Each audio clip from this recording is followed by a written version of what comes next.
Hello everyone, मैं Ravinder Singh axis group से।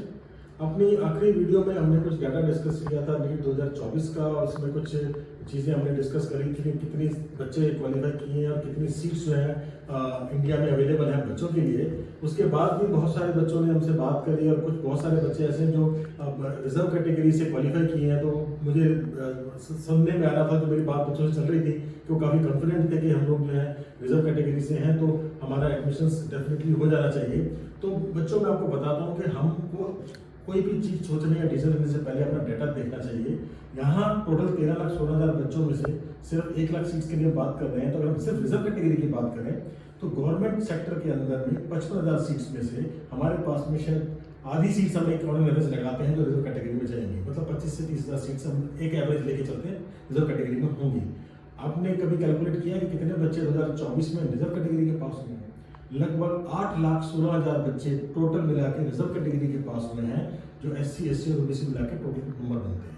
मतलब 8,16,000 बच्चे सिर्फ 25 से 30,000 सीटों के लिए कम्पीट करेंगे। अभी रिजर्व कैटेगरी में भी बहुत ज़्यादा कंपटीशन हो गया है, तो हमें उस तरफ में भी एक ध्यान देना चाहिए कि हमें जब कोई भी डिसीजन लेना उससे पहले एक डाटा एनालिसिस करना चाहिए। फिलहाल मैंने लास्ट अपनी वीडियो में आपको बोला था कि अगली बार हम आपको बताएंगे कि हमें कौन से रूल्स रेगुलेशन फॉलो करने चाहिए और मेरे हिसाब से कौन सा कंट्री जो है वो ठीक रहेगा। तो देखिए, हमारा इस टाइम पर सबसे इम्पोर्टेंट है NMC act 2019, national medical commission act 2019, जो पूरे हमारी एजुकेशन को और हमारे प्रोफेशन मेडिकल प्रोफेशन को रेगुलेट कर रहा है। और उसके साथ एक फॉरेन मेडिकल रेगुलेशंस आई थी, फॉरेन मेडिकल एजुकेशन रेगुलेशंस 18 नवंबर 2021 को, जिन्होंने डिटरमिन किया कि हमें कौन सी गाइडलाइन, कौन से रूल्स फॉलो करने हैं अपना MBBS एडमिशन अब्रॉड में लेने के लिए। सबसे पहले मिनिमम 54 महीने की एजुकेशन होनी चाहिए। उसके बाद 12 महीने की इंटर्नशिप, टोटल की ड्यूरेशन उस कंट्री से आपको होनी चाहिए मिनिमम, नंबर 1। नंबर 2, सारी एजुकेशन आपकी इंग्लिश मीडियम में होनी चाहिए। उसके बाद इंटर्नशिप, जो 12 महीने की इंटर्नशिप है वो उसी यूनिवर्सिटी के उसी हॉस्पिटल से होनी चाहिए। और सारी एजुकेशन सेम यूनिवर्सिटी से होनी चाहिए, मतलब आपको ट्रांसफर नहीं लेना, आपको अपना कॉलेज नहीं चेंज करना है। और लास्ट सबसे इंपॉर्टेंट चीज कि जिस भी कंट्री से आप डिग्री ले रहे हैं, जिस भी यूनिवर्सिटी से आप डिग्री ले रहे हैं, वो डिग्री उस कंट्री में प्रैक्टिस के लिए वैलिड होनी चाहिए। That degree should make you eligible to practice as a doctor in that country. जो भी टेक्नोलॉजी हम यूज कर रहे हैं, जनरल प्रैक्टिशनर या फिजिशियन या फैमिली डॉक्टर या डॉक्टर, आपको उस कंट्री में प्रैक्टिस के लिए एलिजिबल होनी चाहिए। And degree should be at par, ये बहुत इंपॉर्टेंट आपको बताने जा रहा हूँ, it should be at par with the degree being awarded to the local citizens of that country. मतलब जो डिग्री आप ले रहे हैं वो डिग्री वही होनी चाहिए, सेम होनी चाहिए जो लोकल बच्चों को मिल रही है। ये एक बहुत इंपॉर्टेंट पॉइंट है। बहुत सारे कंट्रीज ऐसे हैं जहां पर आपको लगेगा सर वहाँ 5 साल की एजुकेशन है, वहाँ 5.5 साल की एजुकेशन है। अब WHO के साइट पे जाएं, मैं भी कंट्रीज का नाम ले लूंगा जहां पे सब हो रहा है, वो 3 तरह की डिग्री आपको करा रहे हैं। एक ही कॉलेज 6 साल में भी डिग्री दे रहा है, वही कॉलेज 5 साल में भी डिग्री दे रहा है, वही कॉलेज 5.5 साल में डिग्री दे रहा है। क्योंकि वो इंडिया के लिए कस्टम मेड 5.5 साल की डिग्री है, दूसरे कंट्री के लिए कस्टम मेड 5 साल की डिग्री है, और अपने कंट्री के बच्चों के लिए 6 साल की डिग्री है। NMC ने साफ ही बोला है कि इंडिया के स्टूडेंट्स अगर बाहर किसी कॉलेज में पढ़ने जाते हैं तो उनको वो डिग्री मिलनी चाहिए जो वहाँ के लोकल स्टूडेंट्स को मिल रही है। तो डिग्री का कोई कस्टमाइजेशन या कोई फैब्रिकेशन जो है वो NMC एक्सेप्ट नहीं करेगी। तो बच्चों को ये सब चीजें ध्यान में रख के चलना है कि हम वो डिग्री लें जो उस कंट्री में प्रैक्टिस के लिए वैलिड हो, ड्यूरेशन उसकी प्रॉपर हो, प्लस हमारे पास वो डिग्री वही मिलनी चाहिए जो हमारे लोकल स्टूडेंट्स, वहाँ के लोकल स्टूडेंट्स को मिल रही है। अब हम इसको कैसे वेरीफाई करें?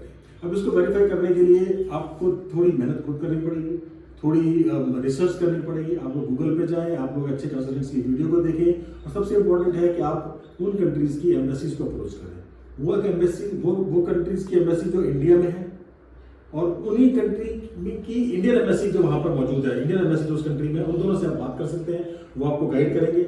उस कॉलेज की वेबसाइट पर जाके आप चेक कर सकते हैं, उस कॉलेज की वेबसाइट पर काफी इन्फॉर्मेशन आपको मिल जाएगी, और धीरे धीरे आपको आइडिया लगना शुरू हो जाएगा कि हमारे को कहाँ पर एडमिशन लेना चाहिए, कहाँ पर हमारे एम्बेसी के नॉर्म्स फुलफिल होते हैं। हर एम्बेसी जो आपको गाइड करती है, उन्होंने अपनी एडवाइजरीज जारी की हुई हैं कि कहाँ पर बच्चे जो हैं वो सही हैं, मतलब कहाँ पे उनको अपना डिसीजन लेना चाहिए, किन किन चीज़ों का ध्यान रखना चाहिए, और क्या उस कंट्री में NMC के नॉर्म्स की फुलफिलमेंट हो रही है कि नहीं हो रही है। ये अलग अलग एम्बेसी जो है अपने अलग अलग तरीके से उस चीज़ को बता रही हैं। या फिर आप उनको मेल डाल सकते हैं, RTA लिख सकते हैं, RTA के जवाब आप ले सकते हैं, उससे आप थोड़ा एनालिसिस कर सकते हैं। अब जो हमारी वर्किंग है मैं आपको बताता हूँ। इस टाइम मैं उज़्बेकिस्तान में बैठा हूँ। हमने यहाँ पर जो एनालिसिस किया है, हमने ये देखा कि यहाँ पे 6 साल की डिग्री है, जिसमें इंटर्नशिप 12 महीने की इंक्लूड है। 6 साल की डिग्री जो यहाँ पर है, जो डिग्री बच्चों को मिलती है, इंटरनेशनल बच्चों को, इंटरनेशनल मींस इंडिया के या दूसरे कंट्री के बच्चों को, वो वही डिग्री है, वही फॉर्मेट है, सेम डिग्री जो लोकल बच्चों को मिलती है। 100% ये इंग्लिश मीडियम की एजुकेशन है। और उसके साथ साथ सबसे इम्पोर्टेंट चीज ये है कि जिस कॉलेज में आप पढ़ रहे हैं वो उनमें सब में बड़े बड़े हॉस्पिटल्स हैं। इंटर्नशिप भी आप उसी यूनिवर्सिटी से करके निकलते हैं, उसी यूनिवर्सिटी से आप उसी यूनिवर्सिटी के उसमें आपको इंटर्नशिप मिलती है। मतलब लगभग एनएमसी के सारे नॉर्म्स फुलफिल हो रहे हैं। अगर आप एम्बेसी ऑफ इंडिया की एडवाइजरी देखें तो उनकी वेबसाइट पे मौजूद है, उनमें भी क्लियर कट ये लिखा हुआ है कि the 6-year theoretic program of Uzbekistan confirms to NMC norms with respect to duration of practice and duration of education, and the students receiving 6-year medical education degree have a right to practice in Uzbekistan। मतलब जो हमारी MNC की जो भी confirmation है, जो भी requirements हैं, वो सारी उज्बेकिस्तान में फुलफिल होती है।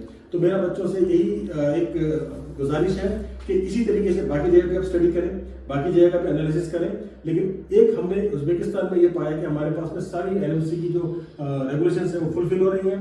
और सबसे इम्पोर्टेंट बात यह है कि एजुकेशन कंप्लीट करने के बाद हमारे पास यहाँ पर उज्बेकिस्तान में कोई अलग से लाइसेंसिंग एग्जाम नहीं है, जैसे बाकी कंट्रीज में होता है। कुछ कंट्रीज में लोकल लैंग्वेज में लाइसेंसिंग एग्जाम हो रहा है, वो भी आपको ध्यान में रखना है कि 6 साल आप इंग्लिश मीडियम पढ़ने के बाद वहाँ की लोकल लैंग्वेज में वो लाइसेंसिंग एग्जाम पास कर पाएंगे नहीं कर पाएंगे। लेकिन उज्बेकिस्तान की एडवांटेज ये है कि यहाँ पर जैसे ही आपने डिग्री ली, उस डिग्री के साथ आप सीधा प्रैक्टिस कर सकते हैं।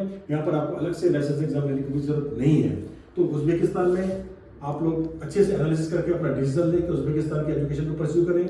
एक अच्छी रीजनेबल कॉस्ट पे आप यहाँ पे अपनी एजुकेशन परस्यू कर सकते हैं। सेफ कंट्री है, गूगल पे जाके चेक कीजिएगा, 100% लिटरेसी रेट है और पूरा कंट्री बहुत पूरा सेफ और सिक्योर है और इंडियन स्टूडेंट्स के लिए बहुत ही वेलकम एक प्लेटफॉर्म दे रहा है। तो मैं आपसे चाहूंगा कि आप एक बार अपना डिसीजन अब्रॉड का बनाएं और अब्रॉड बनाने के बाद एक बार थोड़ा कैलकुलेट करके देखें कि उज्बेकिस्तान में आना मेरे ख्याल से आप उनके लिए बहुत बेहतर रहेगा। यहाँ पे आके अपनी 6 ईयर की जनरल प्रैक्टिस की डिग्री अगर आप लेके इंडिया में जाते हैं तो एनएमसी की तरफ से वो पूरी तरह वैलिड भी रहेगी और वो इस कंट्री में वैलिड है। फिर आप इसी डिग्री को लेकर के यूएस एमएलए भी जा सकते हैं, इसी डिग्री को लेकर के आप यूके का प्लैब जो भी यूके एमएलए कहलाता है उसमें आप जा सकते हैं, या यूरोप या किसी और कंट्री में उसको परस्यू कर सकते हैं, गल्फ में भी इसको परस्यू कर सकते हैं। Thank you.